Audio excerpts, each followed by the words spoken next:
una responsabilidad, y una responsabilidad que es civil, que es administrativa e incluso penal. Se ha pensado que trabajar con niños es fácil y que lo puede hacer cualquier persona en cualquier espacio, y no, trabajar con niños requiere altos niveles de especialidad, requiere formación y requiere algo que no estamos acostumbrados como cultura, que es valorar riesgo y tener estrategias de mitigación frente a los riesgos, para que nuestras actividades y nuestras infraestructuras sean seguras. En el caso de un accidente como en el que ocurrió recientemente en una unidad educativa privada en Caracas, ¿qué debe investigar el Ministerio Público? ¿Qué y a quiénes debe investigar el Ministerio Público? El Ministerio Público tiene que hacer una investigación exhaustiva, expedita, imparcial, que permita identificar responsabilidades. Y en función a eso, bueno, aplicar las sanciones si fuese el caso.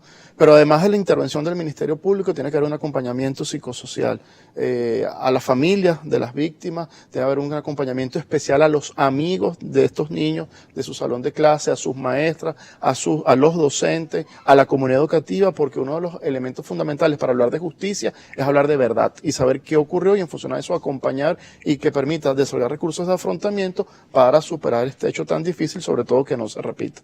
En el caso como un accidente como este que ocurrió, la primera persona que debe enterarse es la madre o los padres de este niño, incluso para autorizar el traslado.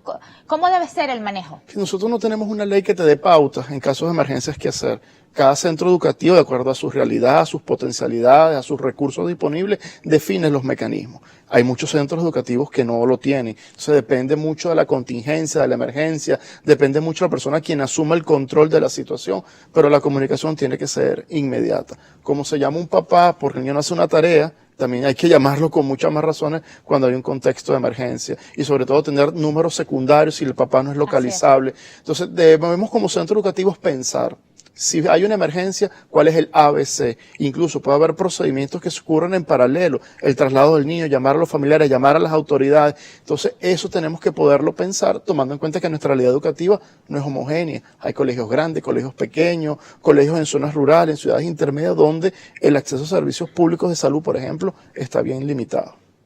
Abogado, comienzan a llegar mensajes a través de nuestras redes sociales y quiero compartirlos con usted.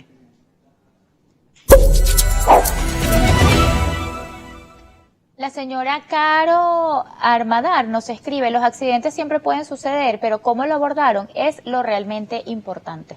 Bueno, no hay riesgo cero. Todos estamos expuestos a un nivel de riesgo y de accidente. El tema es la intervención, cómo actuamos a tiempo, cómo actuamos con calidad y sobre todo cómo la familia está acompañado a lo largo de todo el proceso. No basta una llamada, no basta un traslado, el acompañamiento tiene que ser permanente. Y más allá que te lo diga la ley, más allá que haya una responsabilidad civil, es un tema humano. De empatía. ¿No? Sobre todo entender que son niños en edad escolar y hay algo que caracteriza a los niños en edad preescolar, que es la exploración. A medida que el niño explora hay sinaxis, a medida que hay sinaxis hay aprendizaje. Y limitar al niño, confinar al niño en un espacio y limitar esa posibilidad de expresión también genera un daño. Entonces, bueno, ¿cómo hacemos actividades seguras? Y ahí la invitación es involucrar a la familia a lo largo de todo el proceso y especialmente cuando ocurren este tipo de accidentes o percances que hay que notificar inmediatamente a la familia. Abogado, ¿se debe cerrar el colegio solo mientras se investiga o para siempre? Se lo pregunto porque muchos aseguran que este colegio no debería seguir operando, sin embargo, puede ser una medida extrema. Yo creo que hay aseveraciones que pueden salir del contexto. Evidentemente, sobre todo en escuelas de educación iniciales, se han improvisado espacios. Muchas escuelas han funcionado en casas que no son infraestructuras pensadas y diseñadas para hacer un espacio para ambiente escolar. Pero en este caso estos colegios, bueno, son colegios, bueno, que tienen una fortaleza en infraestructura, bueno, que hubo un accidente, bueno, hay que investigar y hay que corregir, pero eso no significa que se cierre el colegio. Hay que tomar los correctivos inmediatamente, sí, pero sobre todo hay que investigar, bueno, aquellos colegios donde su infraestructura no es acorde. Y ahí me permito hacer una reflexión. Un centro educativo para que funcione requiere 2 permisos, sobre todo cuando hablamos de educación inicial. El permiso que da autoridades de bomberos y un permiso que da especialmente FEDE, que es la Fundación de Edificación y Dotación Educativa, donde analiza si la infraestructura es acorde para una actividad escolar. Estos procesos en la pandemia se paralizaron y evidentemente se paralizaron porque las escuelas estaban cerradas y bueno, porque las medidas sanitarias impedían este tipo de actividades.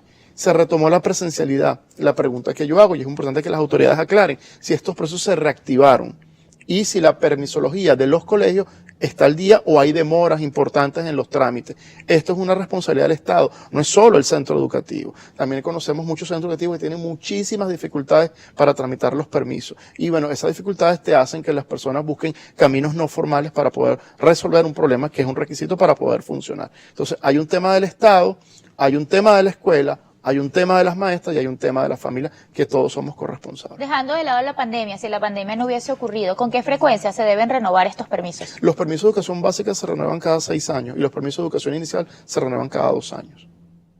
Entonces sí hay una responsabilidad en Claro, el y tema sobre de todo hay que otorgar. incorporar un mantenimiento preventivo y correctivo. Y ese plan de mantenimiento preventivo y correctivo no es nuevo. Al menos desde el año 1978 está la importancia de establecer estos planes. Pero estos planes van a la par de recursos. Y cuando hablamos de presupuesto escolar, ahí hay una tensión que es odiosa entre lo urgente versus lo importante. ¿Garantizo mantenimiento o prevención o identificación de riesgo o garantizo el salario de los docentes? Entonces, en esa tensión que es odiosa, que es compleja, bueno, hay que buscar el justo equilibrio. Sobre todo hay que garantizar docentes bien pagados, pero también hay que garantizar espacios seguros y eso requiere una inversión.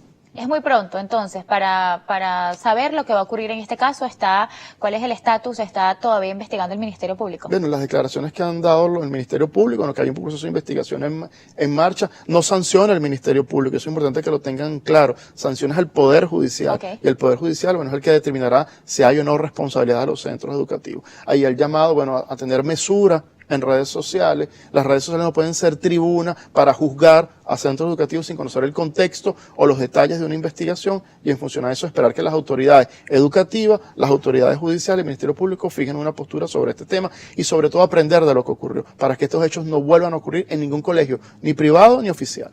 Gracias, abogado. Por favor, sus redes sociales.